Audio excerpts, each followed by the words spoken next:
Naku mga ka-good news, ito na. Talaga palang nasakop na tayo ng Chinese sa loob ng Pilipinas.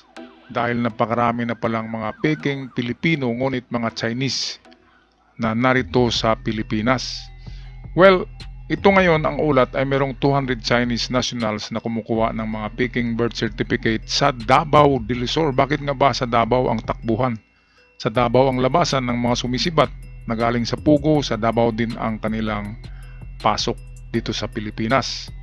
Well, marami na pala ang katulad ni Alice Guo na mga peking Filipino nationals na mga Chinese lang pala, at meron ng mga napakalaking mga negosyo dito sa Pilipinas at hindi may pagkaila na ang karamihan yan ay trabahante at mga opisyalis ng Pugo. Narito ang ulat galing sa UNTV. 11 na kumuha ng palsipikadong birth certificate sa local civil registrar ng bayan ng Santa Cruz sa Davao del Sur. Ayon sa NBI 11, 2018 hanggang 2019 pa umano nag-apply ng late birth registration ang mga Chinese. Tagal na. We're still continuing to investigate yung Santa Cruz na LCR. Mga Chinese nationals na mga falsified. Meron pang mga ibang area in the Philippines but mas marami yung Santa Cruz. Bakit nga ba sa Davao ang napakaraming diyan pumapasok? Well, siguro meron silang suki diyan sa Department of Foreign Affairs, Davao.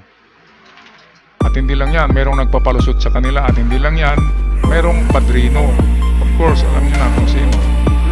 Kasi kung yung mga lumalayas na galing sa Pugo, sa Davao, dumadaan palabas ng Pilipinas, sa Davao Airport na uhuli.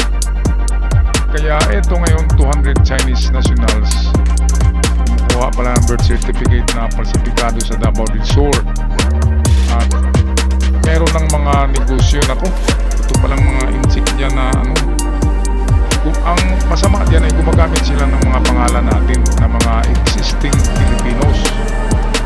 Katulad na lamang na imbestigahan, mga pinatawag ng mga kunwari, mga opisyal daw ng Pugo, pero wala silang alam ang kanilang mga pangalan ay ginagamit. Kaya ito ang mahirap dahil ginagamit pa tayo ng China, ginagamit pa yung mga kaluluwa natin. Ibig sabihin yung ating pagkatao ginagamit nila, mga pangalan, detalye, firma, cellphone number, address, pati na yata pwede ay tamark, diba? So talagang matagal ng balak ng China na sakupin ang Pilipinas. Unang modus nila, unang stage ng ganyan na pag-angkin ng Pilipinas ay papasukin ng kanilang mga residente, ng mga Chinese na nasingkit, papasukin sa Pilipinas illegally at magninegosyo. At sa pagdating ng kung anumang pangalawang stage tulad ng giyera, ay narito na, nakapasok na yung mga mikrobyo, di ba? So ang galing ng plano ng China. At tayo ay nabubulag dahil sa pera. Ilan sa mga ito ay may mga negosyo na sa Davao City, habang ang iba ay nasa Maynila at nagtatrabaho sa Pugo. Naglabas na ng supina ang lokal na pamahalaan para kausapin ang lahat ng mga Chinese. Ikinagulat naman ng lokal na pamahalaan ng Santa Cruz ang pangyayari dahil karamihan umano sa mga transaksyon ng Local Civil Registrar o LCR ay direktang napupunta sa Philippine Statistics Authority. Inalis na rin umano nila ang ilang mga opisyal ng LCR na may kinalaman sa issue noon ng pamimeke ng dokumento. Ayan, meron talagang dyan sa loob ng LCR. Merong nagproseso ng ganyan dahil sa merong bayad. Lahat naman yata ay hindi pala lahat nababayaran, di ba? Kaya ito ay pagkakamaling ng ating kapwa Pilipino. Sabi nga ni Juan Luna, ay huwag kayong matakot sa banyaga, matakot kayo sa kapwa Pilipino. Yun ang sabi, kaya ang pumatay kay Juan Luna ay kanyang sundalo. Yun ang masakit. Yung ganyan na tinatraitor tayo ng ating kababayan dahil lamang sa pera. Kaya dapat dyan ipatawag lahat ng mga insik na yan, at kung walang magandang original papers na ipapakita ay i-deport yan o ikulong. At yung kanilang mga ari-arian na narito sa Pilipinas ay kumpiskahin ng gobyerno para naman magkapera ang gobyerno. Kasi Kasi ang tagal-tagal na nilang pinagtirahan ang Pilipinas. Dahil sa mga negosyong yan ng mga illegal pa naman. Alright, tapusin na natin ang video. Bumuo na sila ng committee para imbestigahan ang talamak na pamimiki ng dokumento. When this issue arrives, it's like at the start of the year, wala na yung nasa front line, yung job of the personnel na we believe siya yung medyo ka-communicate na kung sino man yung nagpa-facilitate. So wala na siya. Nitong Martes, June 9, isang 21 anyos na Chinese national Ito. na nagtangkang kumuha ng Philippine passport sa Davao City ang Ito. nahuli ng mga otoridad. Bago lang to. Kaya hindi lang noon pa hanggang sa ngayon ay merong mga illegal na pumapasok. Ngayon nga lang dahil sa heroic deeds ni na Wing Gatchalian at Hontiveros.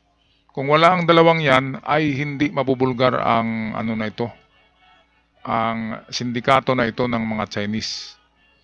Kaya kudos to Wing Gatchalian at Hontiveros sa kanilang heroic na mga ginagawa ngayon sa Senado.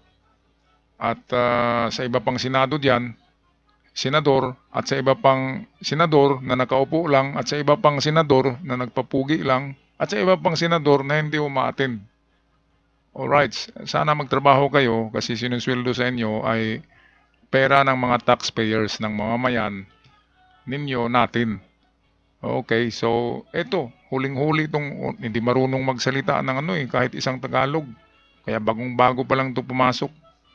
Ang masama, gumamit din ng Pilipino na pangalan na existing. Dala nito ang mga falsipikadong Certificate of Live Birth, Driver's License at PSA ID na may Filipino name na Hengson Limosnero. We received an information from the Department of Foreign Affairs na meron niyang nag-apply na Chinese national ng Philippine passport. And one of the interview of the DFA, kung sinong nagpaanak sa kanyang, sabi niya doktor. And nung tiningnan namin, hilot ang nakalagay. So doon pa lang, klaro na very simple, he wants to become a Filipino and magta-travel daw sa Amerika. 2013 pa umano ito nag-apply ng late registration sa Local Civil Registry ng Santa Cruz, Davao del Norte.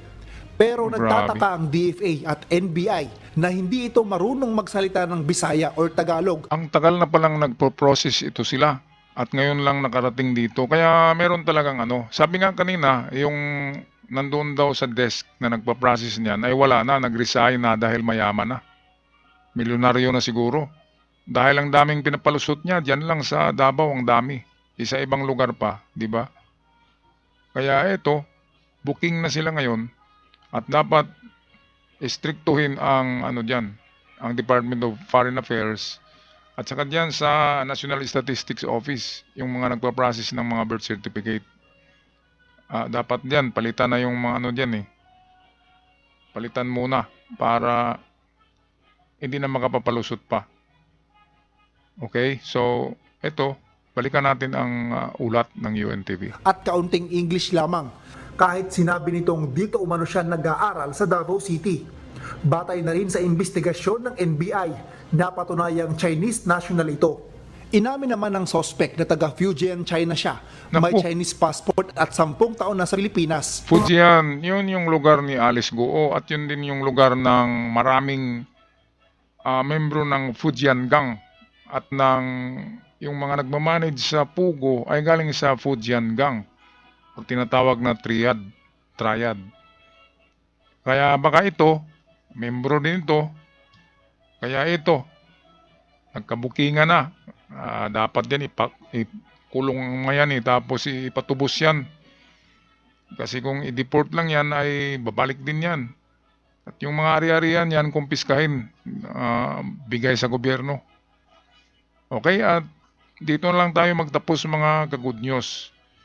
At sana ay maliwanagan ang mga tao diyan sa opisina kung saan pinoproseso yan. Sana ay hindi na kayo tatanggap ng suhol para makalusot ang mga insikwakang na yan. Hanggang sa muli, God bless the Philippines.